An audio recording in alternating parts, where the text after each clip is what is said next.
Hello my dear friends, you're in the Military Summary channel, and this short video we're going to discuss the most important events that took place during the previous night of the local time.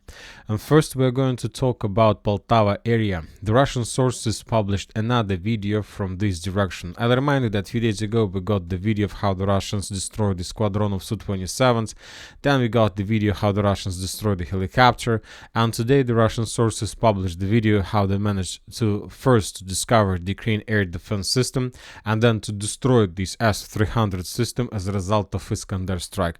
Furthermore, the Russians managed to destroy, as you can see based on the video, the ammo depot, and there was a very powerful secondary detonation.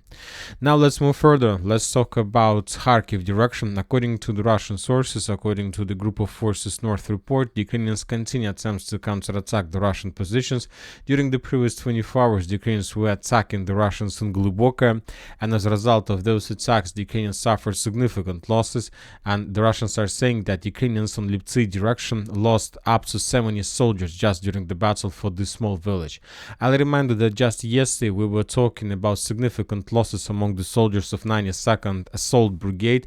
The relatives, friends and parents tried to find these people, but obviously they will not be able to do this due to significant losses and that the most of them are located here. Now let's move further. Let's talk about Volchansk itself. Today we have additional gains on the ground. The Russians established complete control over additional building along Soborная Street, so we have adjusted the map. As you can see, we've done this based on this video that was published by the Ukrainians. In this video we can see how the Ukrainians were FPV droning the Russian positions in this area, which confirms complete Russian control over this territory. So very slowly, step by step, but the Russians are moving inside of the citadel with the purpose to establish complete control over this territory. As for the eastern Vovchansk, the Russians continue publishing the videos of how they were bombing and attacking the Ukrainian positions inside of the village by the name of Tikhe. Today the Russians published the video how they attacked the Ukrainian forces, the concentration of Ukrainian forces in this village with cluster aviation bomb RBK 500. For example, just during the previous few days we got a lot of videos. For example, in this video that we got on the 4th of July, we see heavy bombardment of the territory with FAP 250 and FAP 500, and yesterday we got the video of how the Russians were bombing the same territory with artillery strikes and FAPs as well. So as you can see, these videos and the concentration of fire that we've been receiving for the previous few days confirms and tell us that most likely the Ukrainians are about to finish or have already finished the concentration of forces, and during the next few days they will try make first attempts to attack the Russian forces from eastern direction with the purpose to establish connection between the northern Vovchansk and the eastern foothold. Now let's move further. The Ukrainians, to support their forces in the northern part not to lost positions, continue sending more and more reinforcements and reserves from the southern part to the northern part.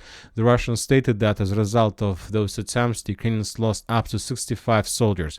They made 12 attempts to cross the river. Now let's move to the foothold that the Russians managed to establish to the east of Burgovatka.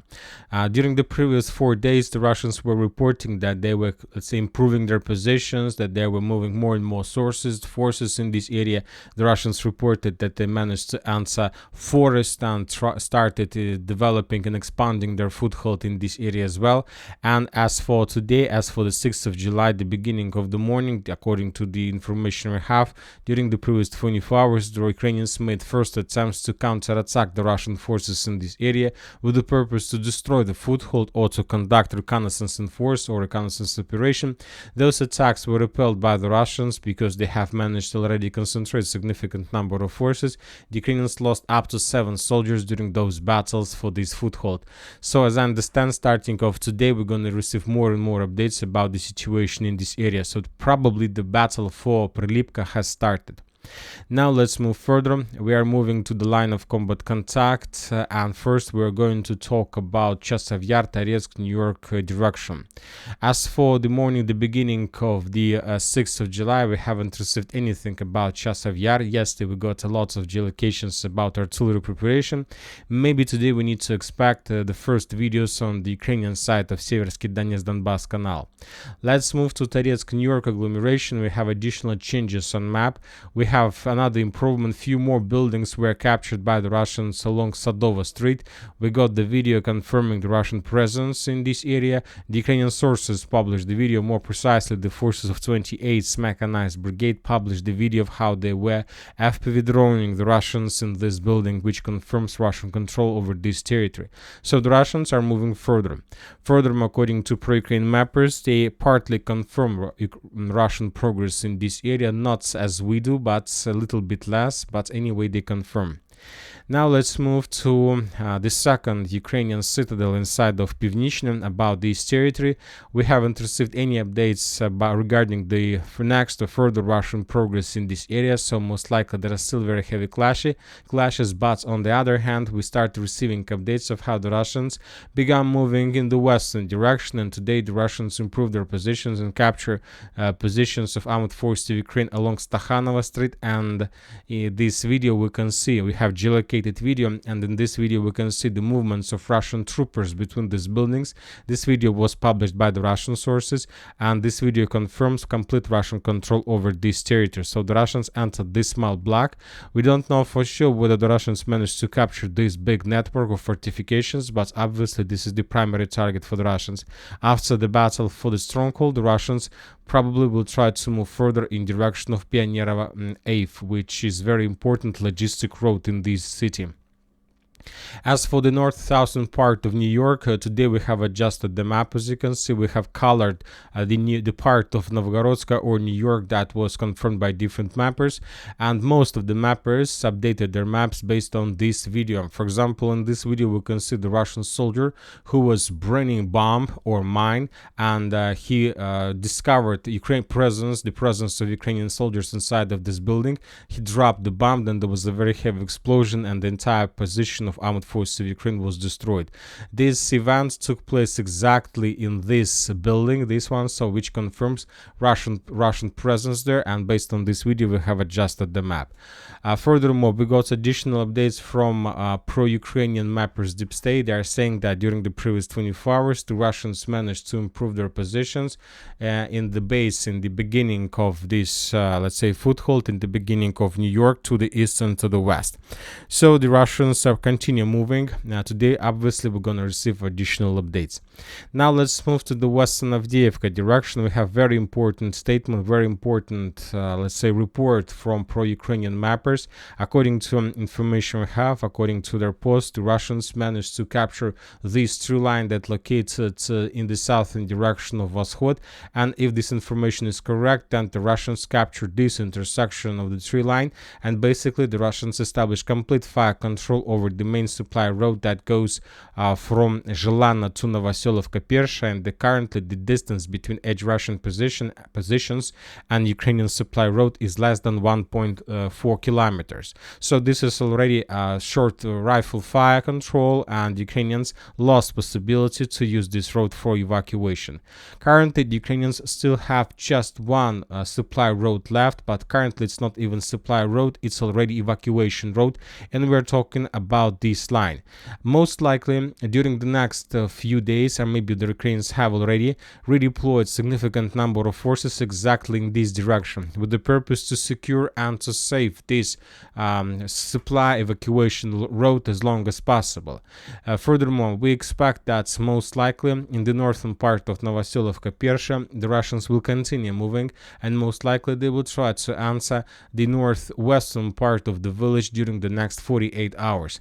As if the Russians are able to do this, then Ukrainians will be forced to finish or to speed up their evacuation process, and they will try to concentrate their forces in the vicinity of Mizhova, which will lead to additional losses among the Ukrainian personnel and armored vehicles, because the territory is very small and this territory is completely covered and secured by the Russian FPV drones, controlled by the Russian FPV drones. So as I understand, due to this situation, due to this configuration of the front line, the days of Ukrainians in this direction are numbered, obviously. During the previous night, the Russians conducted another artillery strike and missile strike in the village of Selidova. Probably the Russians destroyed either Ukraine ammo depot or some concentration of forces. That's it about the situation on the ground. We have few political events, very important. First of all, the new Prime Minister of United Kingdom and Zelensky confirmed that relations between two countries. Furthermore, we got report from Zelensky that London and Kiev are preparing additional security agreement or cooperation agreement for 100 of years. So 100 years, obviously this might be a very important agreement between United Kingdom and Ukraine. As for European politicals, we got a lot of updates about the reaction of Western countries regarding the visit of Viktor Orban in Moscow.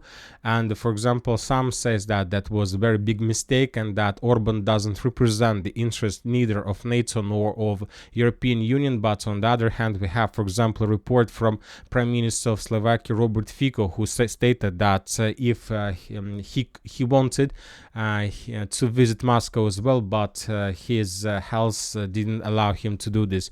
I'll remind you that there was an attempt to assassinate him, so that's why he doesn't feel himself very good, as I understand. Very important updates are coming from the Black Sea. The sources reported that it's been 12 days without an American RQ-4B drone flying over the Black Sea. Looks like Russian mod threats to shoot it down were enough to keep it away. This is very important because this situation increased the level of security either of Crimea and this old Russian territory.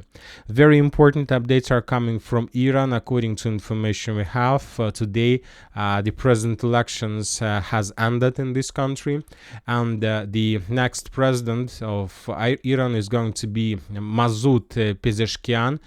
He won these elections, and now he is the one who is tried to build his political career and political vision to make good relations with Western countries. Of course, this will not change the entire situation in Iran because the real power belongs not to the president of Iran, but anyway, this is the guy who can make some changes, not just with relations with Western countries, but of course with Russia. And now, after the end of the president elections in Iran, we expect the signing of additional agreement between Russia and Iran as well, something like the same agreement that was signed by Russia with Korea. So let's wait for this. This is going to be a very important agreement one.